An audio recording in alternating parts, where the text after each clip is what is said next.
to the next 6, so come back and see what he has to say next month.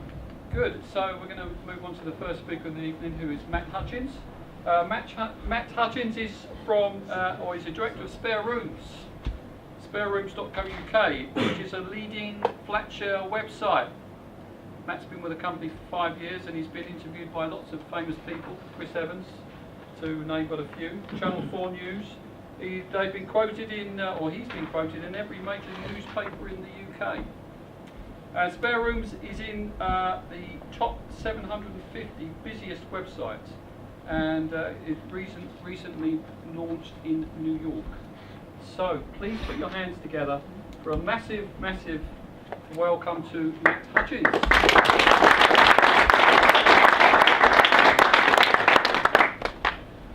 Evening.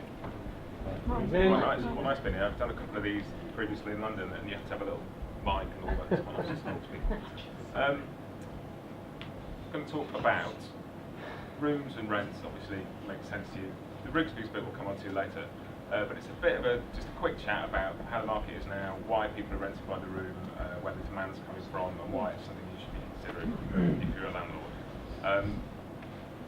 So let's crack on. A little bit about Spare Rooms to start with. We started as a London-based flat share site in 1999 and quickly grew into Spare Room in 2004, which covered the whole of the UK. And as Douglas mentioned, we launched into New York a couple of years ago. I'm not going to do too much big sales stuff. But just to give you a snapshot, so we get over 1 million people use the website every month. We're the leading flat share site in the UK and have been for 3 or 4 years now. We're actually the 6th busiest UK property site and now in the top 600 sites overall for UK traffic, which just is more of an illustration of how busy the flat share market is right now. So that's enough about us. The current market, everybody says this phrase generation rent. And by the way, if anybody's taking notes and can't keep up, I'm happy to email anybody a set of these slides after the event if you want to look at that. If you don't want to take notes, that's fine. Generation rent, everybody talks about it. Most people know the reasons. There are fewer first-time buyers, not because interest rates aren't low, but because getting deposits, paying off things like graduate debt, salaries are flatlining. People are really struggling to buy at the moment, and it's creating a really interesting change in the market. Joseph Browntree Foundation do a lot of economic studies into the way people live, and they think the most significant change in the next few years is going to be increased competition in the private rental sector. Young people who won't be able to get their own properties and won't be able to access social accommodation. And this is Rightmove's stats. The average percentage of people's take-home pay they spend on rent across the UK is 38%. In the southeast, and the southeast in general is higher than London, at the moment it's 41%. So if you're spending 41% of your take-home pay just on where you live, it doesn't leave you with an awful lot, which means people are going to find the best value options for where they live and how they live. And for a lot of people that means sharing. So we ran a survey on Spare Rooms to ask renters and sharers when they expect to be able to buy a property. Nearly 20% said they didn't expect to be able to buy anything in the next 10 years. Nearly 20% said they never thought they'd be able to buy a property. But, and this is the thing that surprises most, nearly half of those would be happy to rent long term if the right conditions existed in the UK. When we set the survey, we thought everybody was going to say, no, we want to buy a house, we're not interested in renting, we do it because we have to. If half of renters in the UK would happily rent long term, that's a massive opportunity for people who are prepared to let decent quality accommodation. Obviously, conditions aren't right necessarily for long-term rents at the moment. Banks won't always lend. There's things in the way, but there's a growing need and desire for the rental opportunity and the rental option not to be seen as a poor man's version of how you live. It's how we are going to live in the future, whether we like it or not. We have the whole Englishman's home is his castle thing that we cling on to because we want to, but actually we are going to be a nation of renters in our lifetime. So the result is there's an increased demand for people renting by the room. Can I just ask, the landlords here, how many of you do rent by the room or as multi-lets? How many don't? And of those who don't, have you considered it? Okay, just to get a bit of a snapshot. This brings us on to the Rigsby's bit. People taking in lodgers. Adverts from people taking in a lodger in their own home in the last 2 years have risen by 52%. And I tell you this because if the average person on the street has cottoned on to the idea that renting out a room is going to make some money, We're not talking about early adopters, we're not talking about a new shift in the market. The market has arrived and is here if the average person on the street is renting out their spare bedroom to make some money. The government expects 1.5 million more young people, and they class that as 18 to 30s, will be renting privately by 2020. It's 1.5 million more people in a market that is already very tightly squeezed. And from our point of view, a quick illustration, our traffic has risen 80% in 2 years. When spare room started in 2004, it was a strong flat share market, and we happily saw growth, and then all of a sudden 2007, 2008 kick in.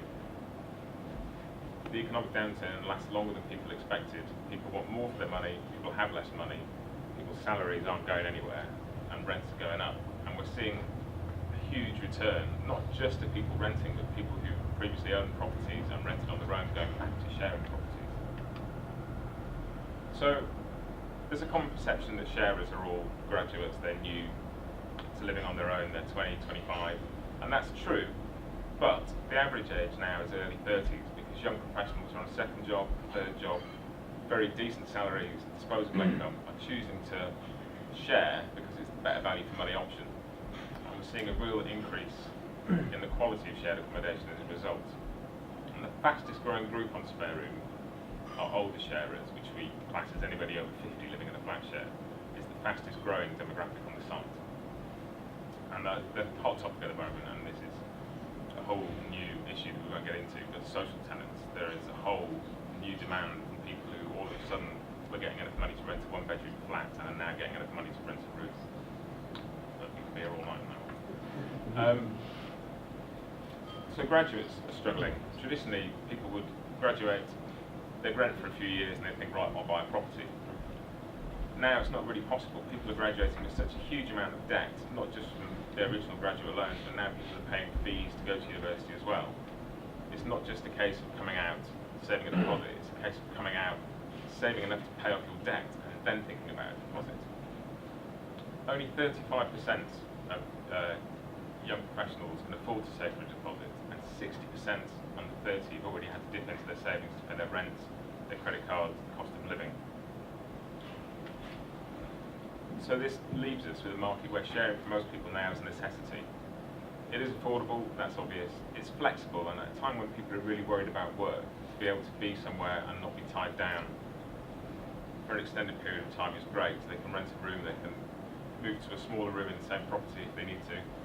They've got options, but people don't want to compromise. So we've got this new generation of young professionals who live in a shared house, but they don't want to live. All the stereotypes we get all the time is people say, oh, flat share, so that's basically like the young ones, and write it down, isn't it? And it's not these days. We try and explain to people it's more like friends. It's young professionals, they want to be able to have dinner parties, have their friends around, they want decent furniture, they want nice surroundings, they don't just want to live in a grotty flat anymore. So the result is there's a huge market and a growing market for quality shared accommodation at a premium. We go around and talk to a lot of landlord groups about how their market's doing, how they're getting on, what kind of rents they're charging, and increasingly we're talking to people who rent out high-end HMOs as they describe them, and their rents are the ones that are pushing the average room rents up, because they're able to charge a lot more than the average room rent, because there are these people with really healthy salaries who just can't afford to go onto a property ladder. So, renting by the room. It's quite easy to stand up and say everybody should rent by the room, that's the way to do it, and I don't think that's necessarily true. It's true for some people, and there are reasons why, and there are reasons why not, and they'll vary across the country. So what I'm going to talk about is why it's an option you should consider. The pros of renting by the room is almost always you'll get a higher yield. You won't have as many void periods. One tenant moves out in a 4-bed property, you've still got 3 people paying the rent when you find somebody else. And a lot of the time you won't need to use an agent. I'll come on to that in a second. The Rightmove average yield, and you will all know your own figures and how this works for you, but their average for rental property is 5.8%, which goes up to 7.7 for people who can take advantage of bulk discounts. By the room, the averages we're seeing at the moment are between 8 and 12%. So the figures speak for themselves. No voids is a great one.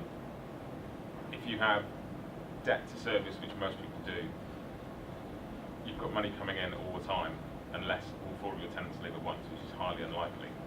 You have staggered move-in and move-out dates, so if you need to do work to the property, if you need to refresh rooms, if you need to put new carpets down, you can do them a bit at a time. And the agent's question. Most letting agents won't touch room rentals simply because it's more work than they're prepared to do. If they rent out a whole house to a pre-existing group of people or to a family, they do the work, and there it is. If they rent a house to 5 different people, they've got to find 5 people, they've got to check 5 people, they've got to get everybody to come and actually sort themselves out. So, if you rent out your property and you are your own agent, the benefit is you learn more, and for anybody who's serious about being a landlord, any knowledge is out there to be had about how it works. The tip we had before about going around and meeting people in their own property before you take them on as a tenant, all this knowledge and all this expertise you build up comes from you speaking to the tenants, comes from you going to the properties, comes from you doing the viewings and doing the referencing and doing the checking and making sure you know what's happening. And if you want to conduct yourself as a landlord with the intent of building a large portfolio, the more knowledge you keep in-house, the better. The way we always equate it is that spare room, every project we do, if we can, we do it in-house. It's so easy to farm out bits of website building to other people because it's cheap and they'll do it and it's done. But we don't know how they did it, and that knowledge is then gone. So I think it's a similar kind of situation. If you keep your knowledge close, that's the way you're going to learn. But it's easy to say don't use an agent. There are good reasons for using agents if you're not local to the market you're letting in. If you basically just can't do the amount of work that you need to if you've got too many properties, there's plenty of good reasons to use an agent, but it's a good chance not to if you rent by the room. And there are some downsides. Renting by the room requires more time. You have to find more people, you have to deal with more people's ups and downs, you have to deal with the hassle and admin of finding multiple tenants.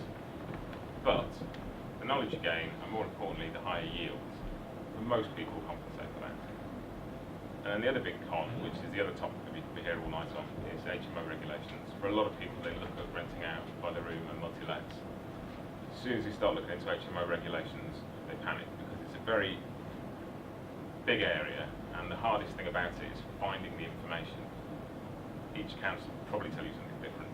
We produce a guide to HMO regulations, which you can download free on Spare Room, and we went through the list of the people who downloaded it so far and found at least a dozen different people who actually work in the planning offices in local councils who downloaded our guide because they don't understand the one they've been given.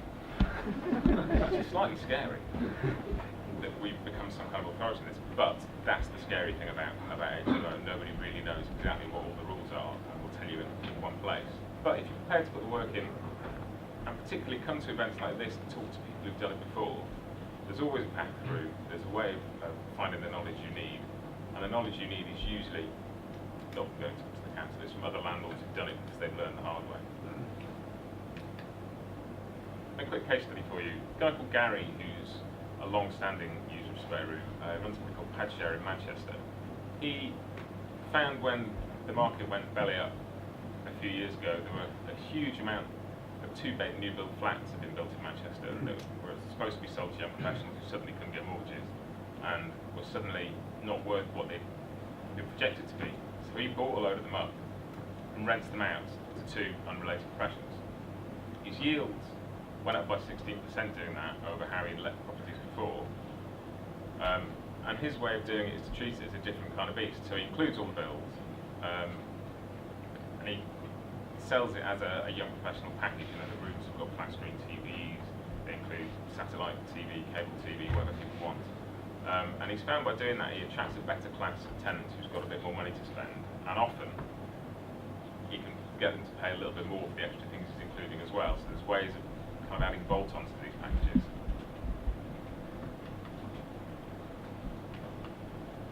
So wherever we go, I like to give people a bit of a snapshot of local rents and local info, just because I can tell you about rents in London and rents in Manchester. You're not going to be interested. Tunbridge, TM. This covers all TM postcodes. The average rent for a room, £96 a week, which comes to just under £5,000 a year, and that's for a double room, including the bulk of the bills. And the only reason we calculate it that way is because that's how most rooms are advertised in Spare Room. And the most popular TM postcodes, and this is by number of adverts, if you look at the rooms. So TN1 is the first, and the central postcodes are often the ones that go for first.